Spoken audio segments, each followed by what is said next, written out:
അല്ല, ആരാണ് ഈ ഷാജി? ആരാണ് പോരാളി ഷാജി?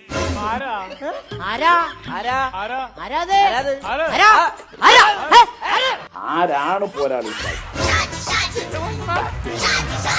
സഖാക്കൾ ശ്രദ്ധിക്കുക. എം വി ജയരാജന് മറുപടിയുമായി പോരാളി ഷാജി. തോൽപ്പിച്ചത് പോരാളി ഷാജിയോ? എന്റെ ദൈവമേ, അവൻ ഇവിടെ എത്തിയ പോരാളി ഷാജി എന്ന് പറഞ്ഞിട്ടുള്ള ഒരു പ്രൊഫൈൽ വന്നതാണ്. വല്ലാതെ അഹങ്കരിക്കരുത് റഹീമെ, തെറ്റ് കണ്ടാൽ വിമർശിക്കും. പാർട്ടിയുടെ ശമ്പളം വേണ്ട. പോരാളി ഷാജി തുടങ്ങിയിട്ടുള്ളൂ, ഞാൻ വേണ്ടെന്ന് വെച്ചിരുന്നതാ. മുഖ്യമന്ത്രി സൂര്യനെ പോലെ അടുത്തു പോയാൽ കരിഞ്ഞു പോകും. നമുക്ക് രസം വേണ്ടേ? ഈ ഷാജി പഴയ ഷാജി തന്നെയാണോ? പഴയ പോരാളി ഷാജി ആരാന്നറിയില്ല. എനക്കൊരു ഷാജീനറിയാം കേട്ടോ. ഇതല്ലെന്ന്. നമ്മൾ ഇന്ന് ആദ്യം പോകുന്നത് പോരാളി ഷാജിന്റെ ഫേസ്ബുക്ക് പേജിലേക്കാണ്. ആയിക്കോട്ടെ, ഇന്ന് നമുക്ക് ഇവിടെ തന്നെ കൂടാ. എല്ലാം അറിഞ്ഞിട്ട് തന്നെ കാര്യം. നേതാക്കൾ ദന്തഗോപുരങ്ങളിൽ നിന്നും താഴെ ഇറങ്ങി ജനങ്ങൾക്കൊപ്പം നിൽക്കണം. അതിന് പറ്റിയില്ലെങ്കിൽ ചെങ്കൊടി താഴെ വെച്ച് വേറെ പണിയെടുത്ത് ജീവിക്കണമെന്നും പോരാളി ഷാജിയുടെ ഫേസ്ബുക്ക് പോസ്റ്റ്. ഇനി പരിസരത്ത് കണ്ടുപോരുത് തന്നെ. ജനാധിപത്യത്തിൽ വലുത് ജനങ്ങളാണെന്ന് നേതാക്കൾ മനസ്സിലാക്കണം.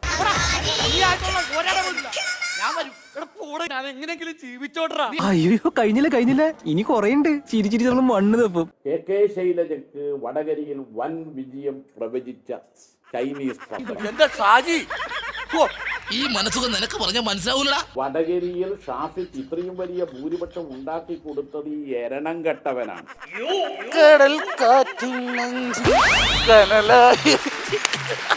നിങ്ങൾ എന്തേ ഇതുവരെ പറയാത്തെ? ഒരു തവണ നിങ്ങളുടെ ബ്രേക്കിംഗ് ന്യൂസിൽ പറഞ്ഞില്ല? പതിവ് കൂടുതലാണല്ലോ. ആദ്യം തന്നെ എന്റെ പ്രശ്നം. എന്താണല്ലോ ഒരു ഇടിയും വെട്ടി മഴ നനഞ്ഞിരിക്കണ പോലെ സുഖം. സഖാവേ, ശരിക്കും ആരാണ് ഈ സഖാവ് പോരാളി ഷാജി? ആരാണെന്ന് അറിയില്ല.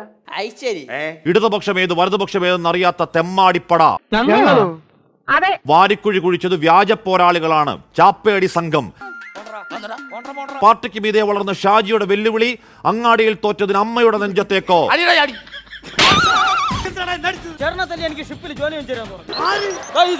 ഷാജി എത്രയും വേഗം മടങ്ങി വരിക. നമ്മുടെ കൂട്ടത്തിലുള്ള ഷാജിമാർ ആരെങ്കിലും ഉണ്ടോ കണ്ണൂരിൽ?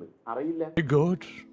Sentimental and psychological move. ഇതെല്ലാം കേൾക്കുന്ന പോരാളി ഷാജിയുടെ അഡ്മിൻ പുറത്തു വരണം. ഈ പാവം മനുഷ്യന്റെ കണ്ണും മൂക്കൊക്കെ പാടെ കാണുമ്പോ കണ്ണടപ്പാന്ന് കൊടുക്കാനാണ്.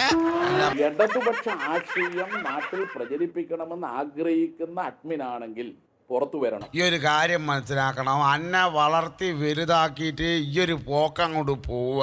എത്രയും പെട്ടെന്ന് ഷാജീനെ വിവരം അറിയിക്കുക. എത്രയും പെട്ടെന്ന് ഇങ്ങോട്ട് വരാനുള്ള ഏർപ്പാട് ചെയ്യണം. പാർട്ടി കുറച്ച് ബുദ്ധിമുട്ടിലാണ്. ആശയ പ്രചരണത്തിനാണ് സോഷ്യൽ മീഡിയ ഉപയോഗിക്കേണ്ടത്.